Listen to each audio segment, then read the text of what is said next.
Hi everyone. So today I'm going to be talking about a mantra sadhana that I undertook. For those of you that may know or might not know, a sadhana is a spiritual discipline that you commit to doing and you commit to fulfilling. So this particular sadhana was to repeat the mantra Aham Prema to obtain what they call mantra siddhi. So the mantra Aham Prema literally means I am love, or in some schools of thought, I am divine love.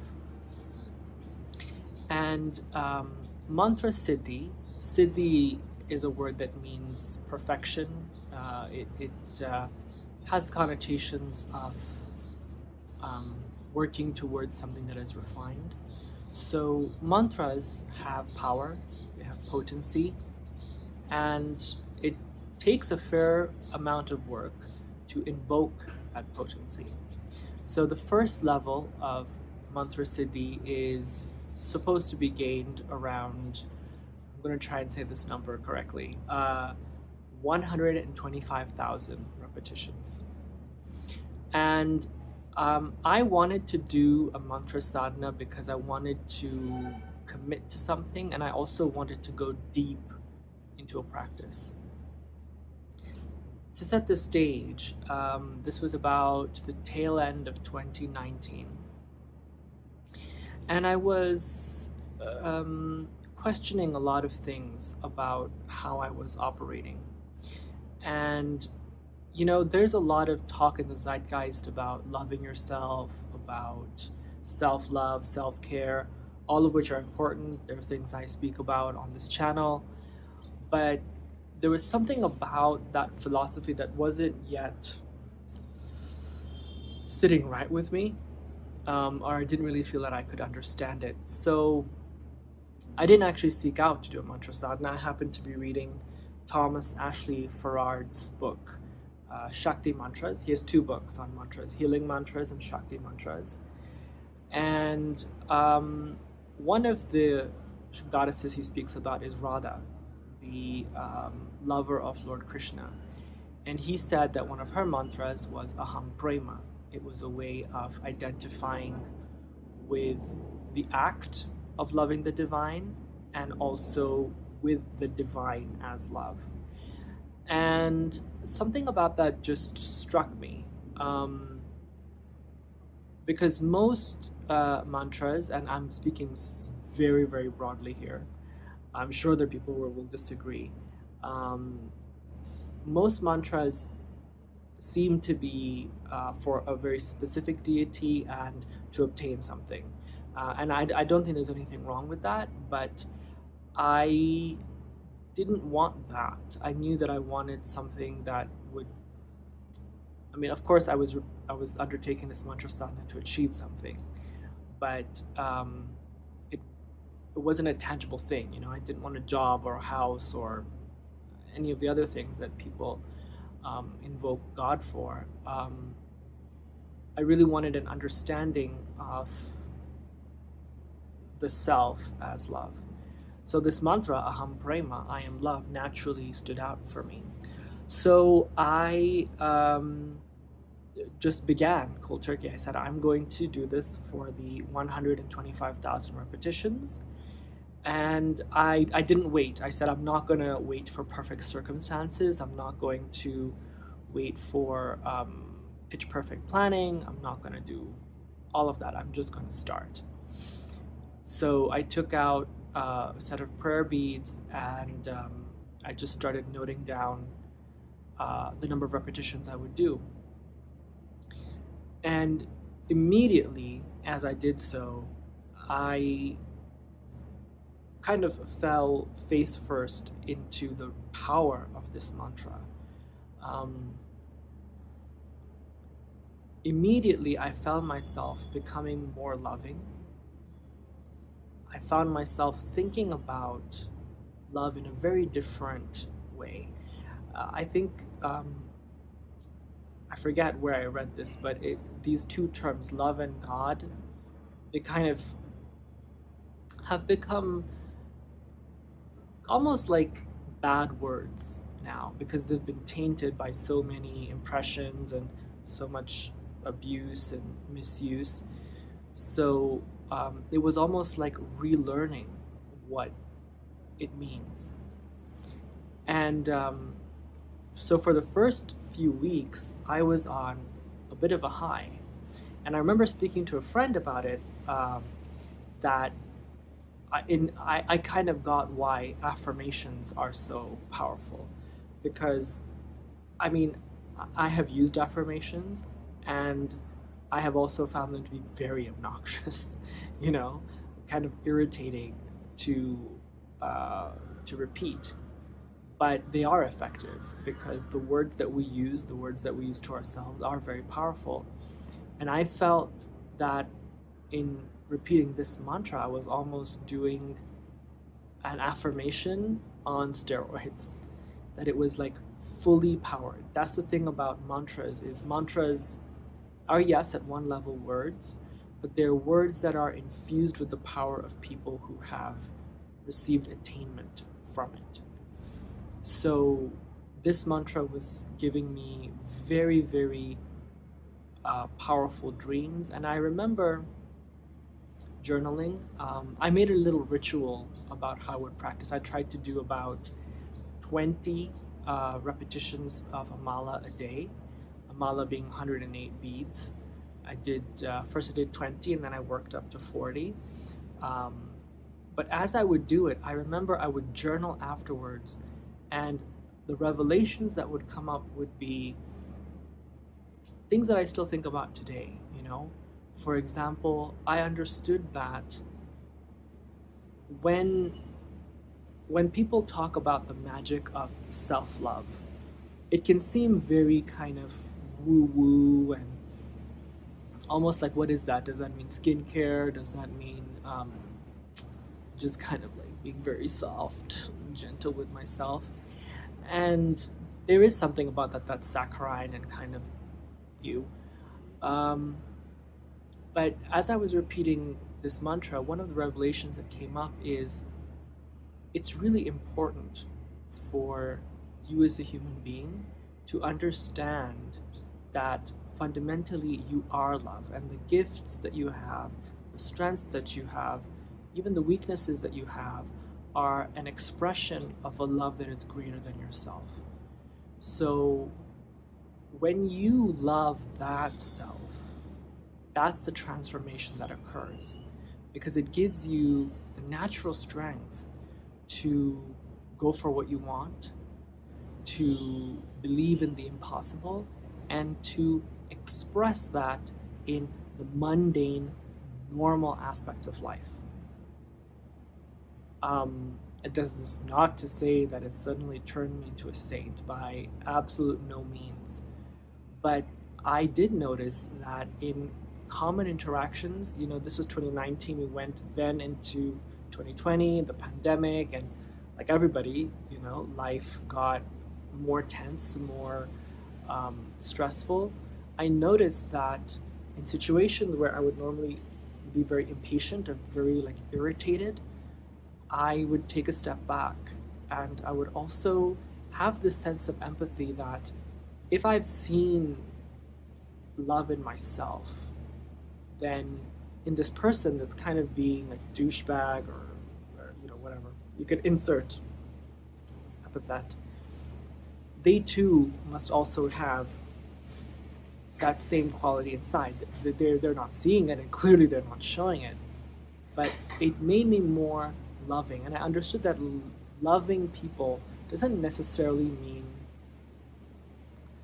again, being sweet and saccharine. It's a very strong thing to do. So I continued doing this practice, and then a pandemic happened. In the middle of the pandemic, I decided to get this mala. This is a 108 rose quartz mala. I bought it in New York. Namaste Books, hi. And it was nice to have something dedicated to it.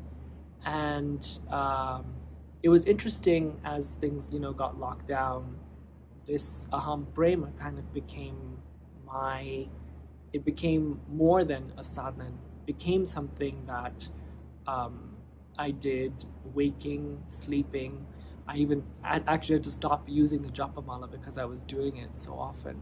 And then things became super difficult. It became super, super difficult.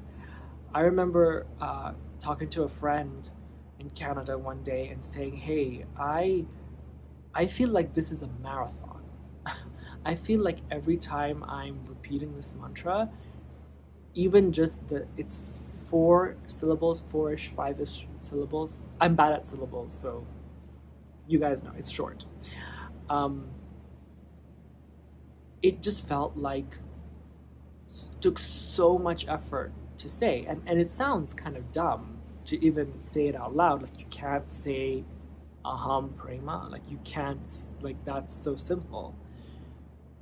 But it was difficult, and it was almost as if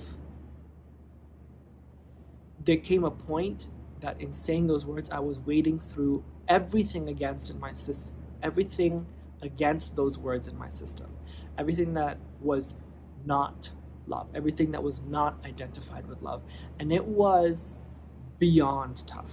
It was beyond um, difficult. And this friend very sweetly actually said, if it's difficult for you, I'll offer repetitions for you. And she did. And eventually, then I had to tell myself, hey, you need to work smarter at this. Because the harder you try, the more resistance you're going to come up against. So I actually said, hey, if I can only repeat it once or twice a day, literally saying the words once or twice a day, that will be my sadhana. And naturally, it went slower. Initially I was doing 40 malas a day, which averages around 400-ish, actually 4,000 repetitions a day. So I thought I was just going to speed through, but that's not what happened at all. It took a long time, but even just simply, and I think it lasted 9 months, where I just couldn't get through a full mala. I would just do as much as I can and leave it halfway. God, even just thinking about it, it was a difficult time. Something that did help was actually what they call parayana, which is where you actually write the mantra. For whatever reason, that worked, and I just wrote it in my journal as much as I could. And speaking about it to another friend, I was kind of like, I don't know if this is working. Like, gosh, like I feel like kind of weird, like just sitting in my room and writing these 2 words over and over again. And she said, you know what? It's fine, because think about all the random ass stuff that plays around in your head all day. All of the stuff that says, I'm not good enough, I'll never be, it's too late, you should have done that. Insert your own mixtape of self-loathing in there. So, fine. It's a little weird to be in your room journaling these phrases, but do it. It's much better than the other thing. And that helped. And eventually I got stronger and stronger, and I was able to do it. And so it took me, the tail end of 2019, full year of 2020, the full year of 2021, and then finally at the beginning of 2022 in January, I was able to finally sit down and do the last mala, do all of the accounting. I went back to all my journals, noted down, did all of the tallies, referred to my counter. And just on a practical note, when you're doing a mantra sadhana, some people are very methodical about it. I couldn't be because of the variety of stresses going on in my life.